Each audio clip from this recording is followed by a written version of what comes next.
பெரிய ஜமீன்தார் ஒருவர் இருந்தார். அவருக்கு தன் செல்வாக்கு மற்றும் பணத்தின் மீது அசாத்திய கர்வம். அவர் ஊர் எல்லையில் ஒரு பிரம்மாண்டமான கருப்பசாமி கோவிலை கட்டி அதற்கு ஒரு மிகப்பெரிய தங்க கவசத்தை சாத்த முடிவு செய்தார். இந்த கோவிலை நான் கட்டினேன், இந்த தங்க கவசத்தை நான் தான் கொடுத்தேன் என்று ஊர் முழுவதும் தம்பட்டம் அடித்தார். ஆனால் கவசம் சாத்தப்பட்ட மறுநாளே அந்த கவசம் மர்மமான முறையில் காணாமல் போனது. ஜமீன்தார் பதறிப்போனார். திருடனை பிடிக்க ஊர் முழுவதும் தேடினார், ஆனால் கிடைக்கவில்லை. அன்று இரவு அவர் கனவில் கருப்பசாமி வந்து சொன்னார், ஜமீன்தாரே, உன் தங்க கவசம் எனக்கு தேவையில்லை. அது உன் கர்வத்தால் செய்யப்பட்டது. எனக்கு ஒரு உண்மையான காணிக்கை வேண்டும். நாளை காலை இந்த கோவிலுக்கு வரும் முதல் நபர் எதை கொடுக்கிறாரோ அதைத்தான் நான் ஏற்பேன்.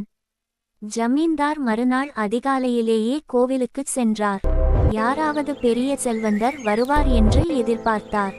ஆனால் அங்கே ஒரு ஏழை மூதாட்டி வந்தார். அவரிடம் ஒரு ரூபாய் கூட இல்லை. அவர் கோவிலுக்கு வெளியே இருந்த ஒரு சிறிய வேப்பங்குச்சியை கிள்ளி அதை சாமியின் முன்னால் வைத்து, ஐயனே, என்னிடம் கொடுக்க எதுவுமில்லை. என் உழைப்பால் இந்த ஊர் மக்கள் நோய் நொடியில்லாமல் இருக்க வேண்டும், இது என் பிரார்த்தனை என்று சொல்லிவிட்டு சென்றார்.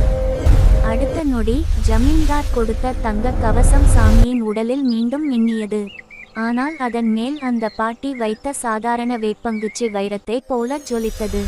கருப்பசாமி ஜமீன்தாரின் செவிகளில் முழங்கினார், நீ கொடுத்தது உன் பெயரை விளம்பரப்படுத்த, அந்த தாய் கொடுத்தது இந்த ஊர் மக்கள் நலமாக இருக்க. தங்கம் எனக்கு அழகு தராது, தியாகமும் அன்பும்தான் எனக்கு உண்மையான அலங்காரம். ஜமீன்தார் தன் கர்வத்தை விட்டுவிட்டு அன்று முதல் ஏழை எளியவர்களுக்கு உதவத் தொடங்கினார். தொடர்ந்து இணைந்திருங்கள். நன்றி.